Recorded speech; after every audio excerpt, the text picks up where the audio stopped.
Hey guys, little bonus episode from the blind. Alright, I'm gonna go over a few things that we didn't go over in the previous issue. It was part 1 and part 2, I suppose. And so we'll go ahead and start by flipping over right away, and I want to go over some of the guns we'll be using to test the platform. So let's take a look at that, and you'll be able to get an idea what we got going on here. The sun's going down, and it's that time. Alright guys, so we're going to start off with the smooth ammo molding system. Reclaiming your independence once and for all. That reclaiming your air gun independence is so important, guys. And so, as we've seen with some of the shortages, it's a big deal. I mean, it'd be nice if you didn't have to deal with it. So this is what this whole series is kind of all about right here. This little device that allows you to make your own cup pellets for air guns. Whatever size you want. This is a test bed that I used earlier. So side view of it, you can see here where it's got, tells you your angle of inclination and the FX right at the front of it. This is one that I use for tooling around with. It's pretty stable, but it's not as good as the other one. It's a little pistol. I think it's 177. Might be 22. It's a break barrel. It's a little something that I played with a long time ago, so it's just in the collection. This is another break barrel. This is the scope destroyer, like I like to call it. And so, yeah, this one will break some nice scopes for you. This is a little PCP air rifle that was a blast from the past. I think it's called the Huntsman. It's in 22 caliber, and it's an unregulated PCP. Pretty cool little unit, actually. It's a little bit barky, but I quieted it down some. I extended it out a little bit to make it easier to do some other shooting. It's pretty fun, actually. It's a fun little. It only shoots 6 shots, but yeah, that's enough. That's the Aspen right there, and it's pretty cool. I've been working with it. I think that it shows promise. We'll put it that way.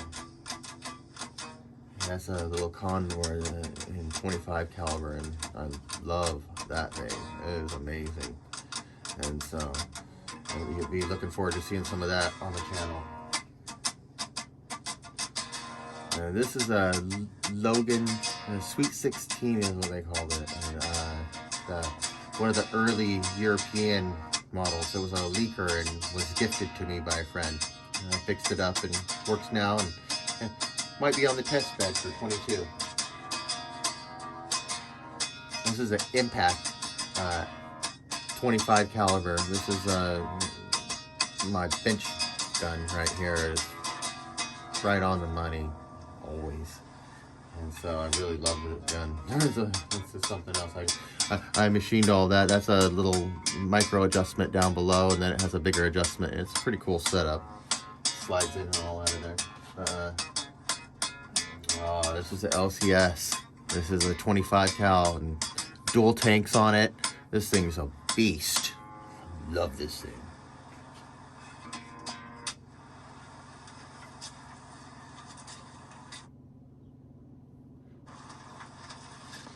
Of course, wouldn't be complete without the Blitz. We love the Blitz. And so that's the Blitz in 30 cal. It's a good gun. I added all, this is all metal. I replaced the band that it had on it with metal instead because I didn't like how much it flexed, and then I encased it in down below. Made a tensioner for the barrel so that it wouldn't move around so much. That helped a lot. Yeah, the Avenger.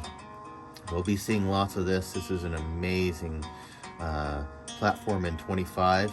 Yep, you gotta love that boy right there. For the money, best gun on the market in my opinion for the money.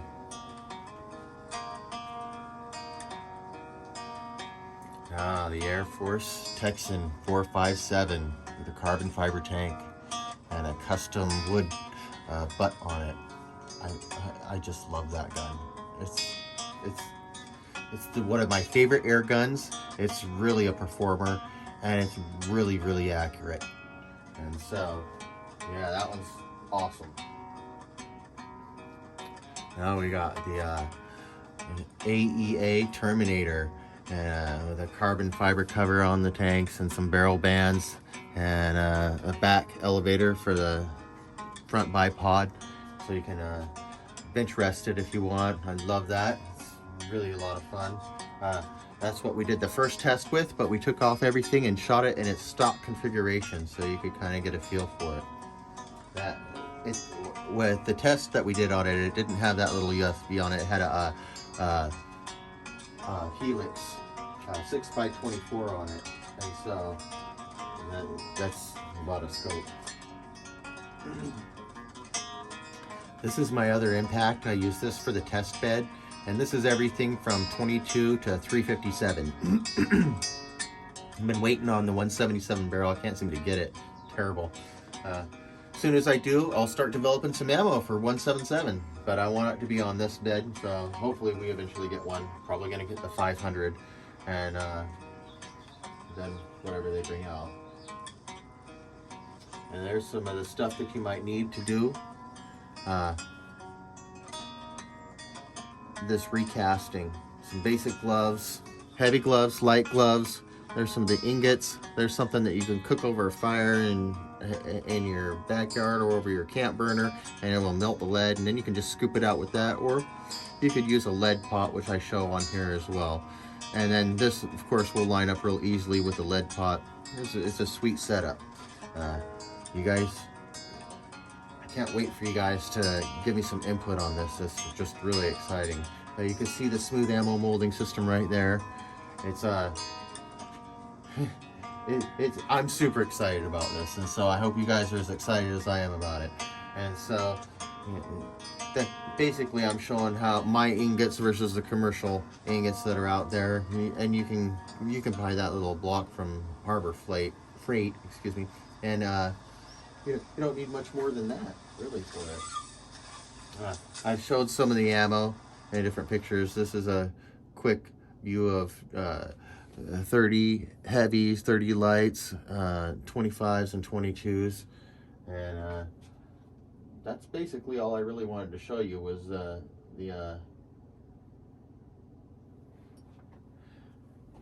lights and some of the other stuff. That's basically the whole setup that you'd need right there to just blow it out.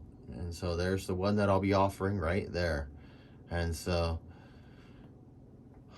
I'll have a teaser on it that'll show it a little bit more, but you get the idea. And so I guess this is about it for this video, guys.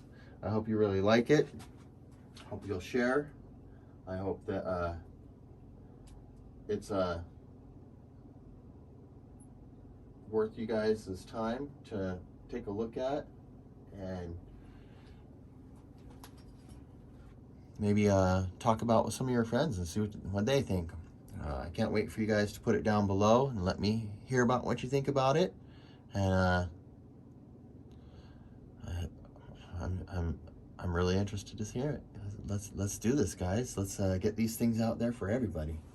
All right. Well, thanks for listening, and talk to you later.